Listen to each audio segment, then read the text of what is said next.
આજના છાપામાં એક મોટા અને અગત્યના સમાચાર છે કે ચીનની સૌથી મોટી બેંકના પૂર્વ વડા, ચાઇનાની વાત છે, ચીનના દેશની વાત છે, સૌથી મોટી બેંકના રિટાયર્ડ વડા એને લાંચ લેવા બદલ ફાંસી આપી. કહેવાય છે કે 1.68 કરોડ એટલે $1.5 કરોડ લાંચ લીધી. કોર્ટમાં પણ સાબિત થયું. એટલે એની તમામ સંપત્તિ ટાંચમાં લેવાશે, જપ્ત કરશે અને એને ફાંસીની સજા આપી. ભારતમાં આવું થઈ શકે ખરું? ગુજરાતમાં થઈ શકે ખરું? કારણ કે ગુજરાત એક સંતોની ભૂમિ હતી એવો શબ્દ વાપરું છું, છે એવી નથી કહેતો. દેશની સ્વતંત્રતા માટે જીવન હોમીને પણ ગાંધીજી છે, સરદાર પટેલ સાહેબ છે, એવા ઘણા નામી અનામી લોકોએ આઝાદી માટે પોતાનું જીવન અર્પણ કર્યું, એની આખી જિંદગી કામ કર્યું, જેલો ભોગવી અને અંતે આપણને આઝાદી પણ મળી. પણ આઝાદી પછી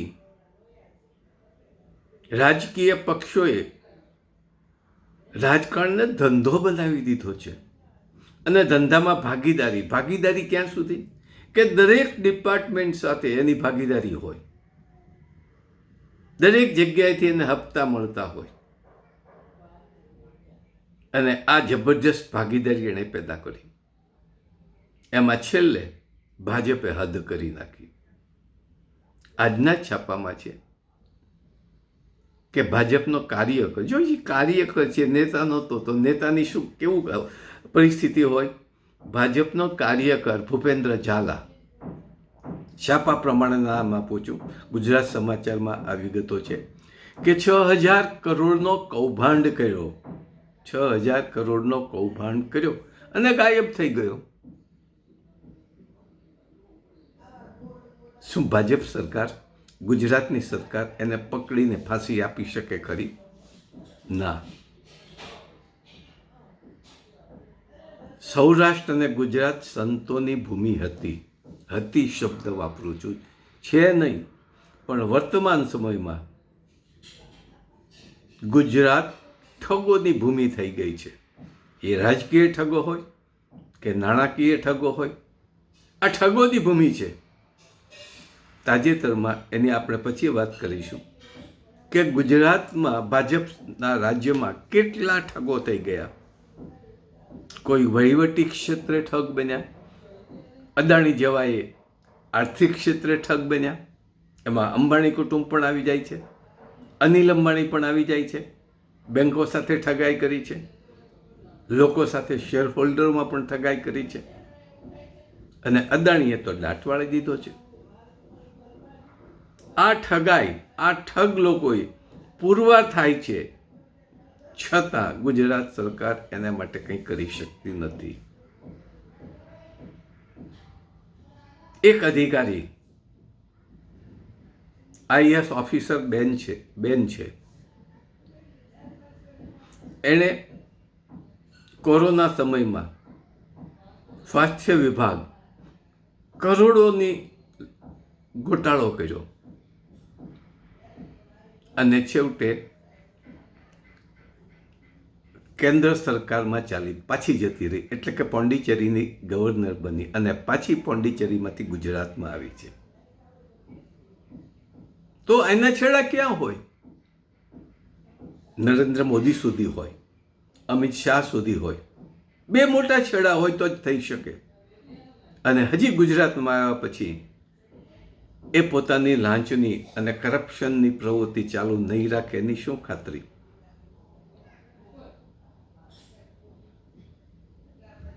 અને વહીવટી ક્ષેત્રમાં સીએમના પીએના નામે, પીએમના પીએના નામે, અમિત શાહના નામે ઉચ્ચ અધિકારી તરીકેના ખોટા ડોક્યુમેન્ટ્સ બનાવીને ભારતના જુદા જુદા રાજ્યોમાં એણે એનો ઠગાઈ કરી, ગુનાઓ આચર્યા છે, ખુલ્લા પડી ગયા છે, છતાં એની નથી ધરપકડ થઈ કે એની સાથે કોઈ કેસ થયા. ત્યારે આપણે જેને ચીનને વખોડીએ છીએ એ દેશમાં એક લાંચ લેવા માટે પણ ગુનેગાર ફાંસીની સજા હોય. અમેરિકામાં જે અદાણી સામે કેસ ચાલે છે એ લાંચના સંદર્ભમાં જ છે. આજે પણ વિશ્વના 55 દેશોમાં મૃત્યુના દંડની સજા છે. ત્યારે આપણે ત્યાં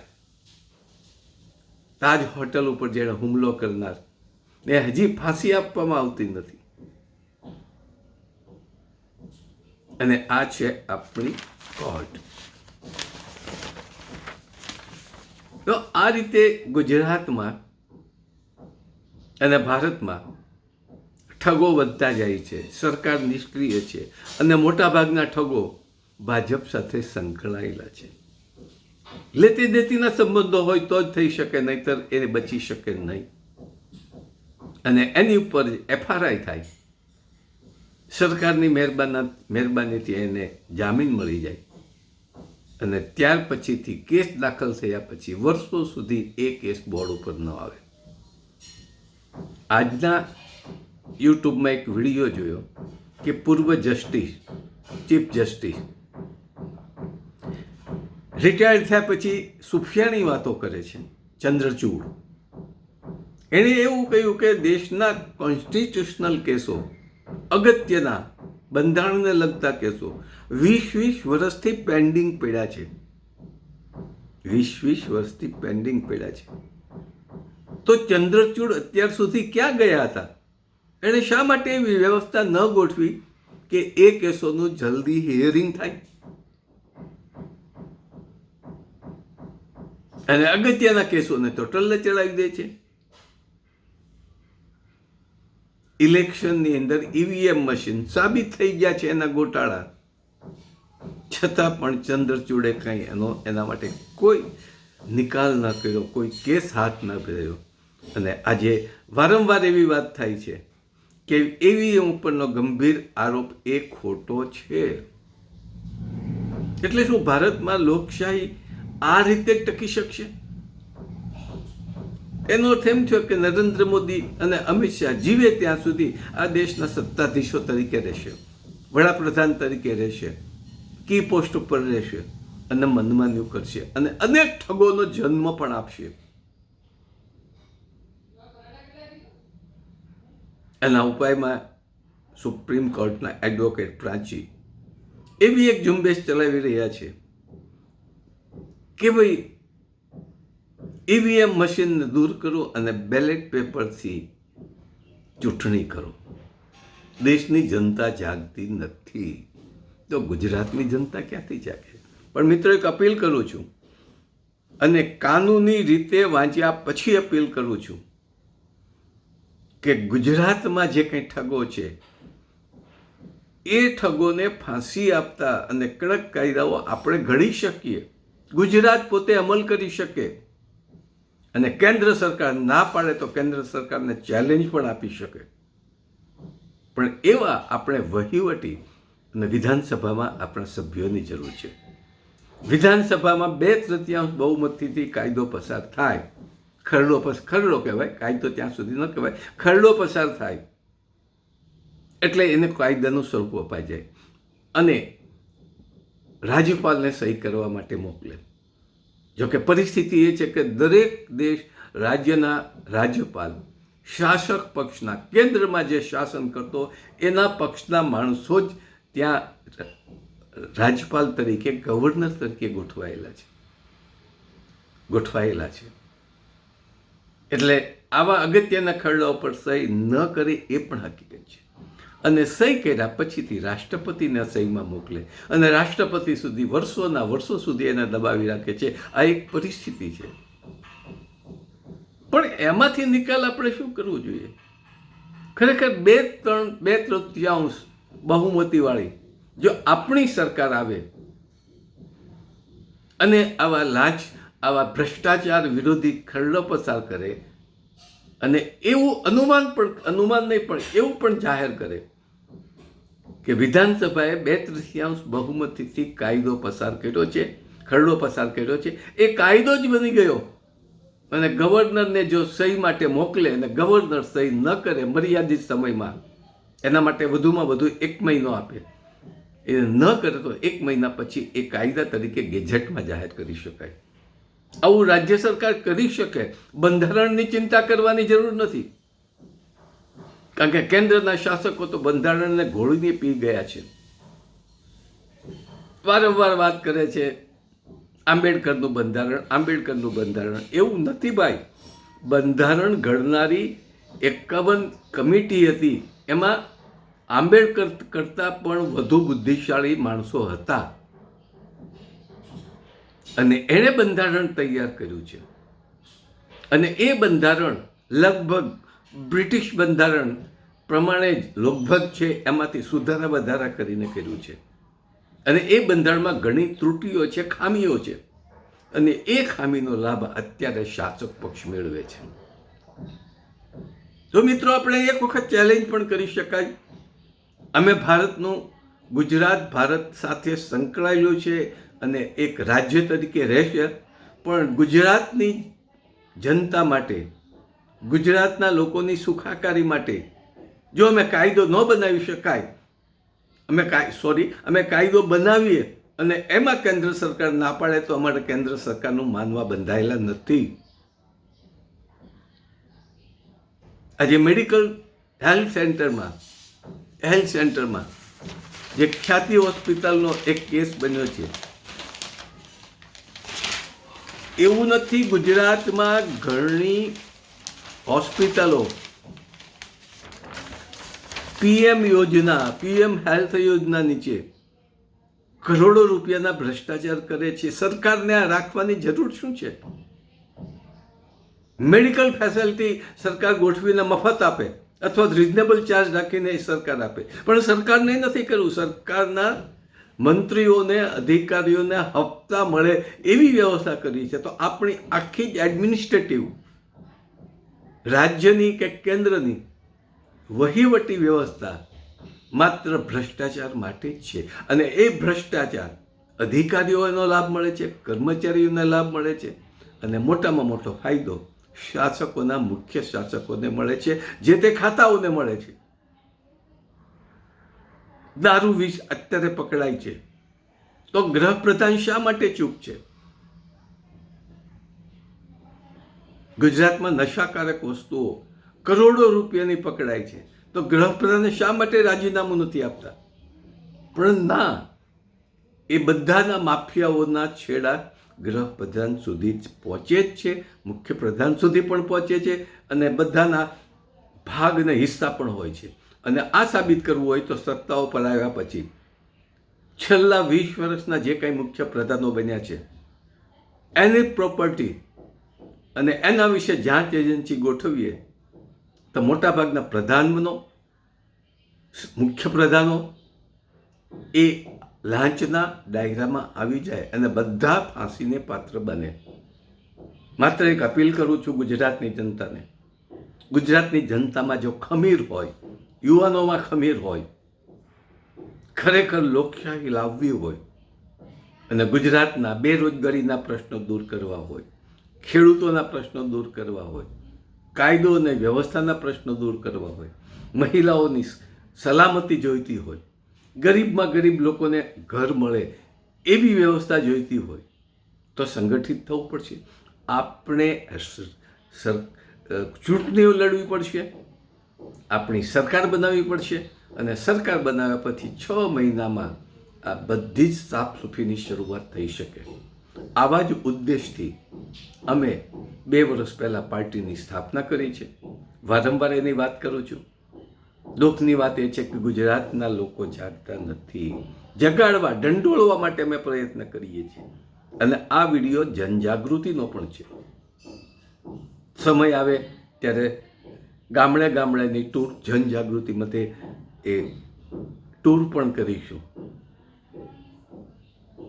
એટલે કે એ અમારી પાર્ટીનું નામ છે ગુજરાત કિસાન મજદૂર લોક શાસન પાર્ટી. ગુજરાત કિસાન મજદૂર લોક શાસન પાર્ટી, ટૂંકું નામ ગુજરાત કિમલો.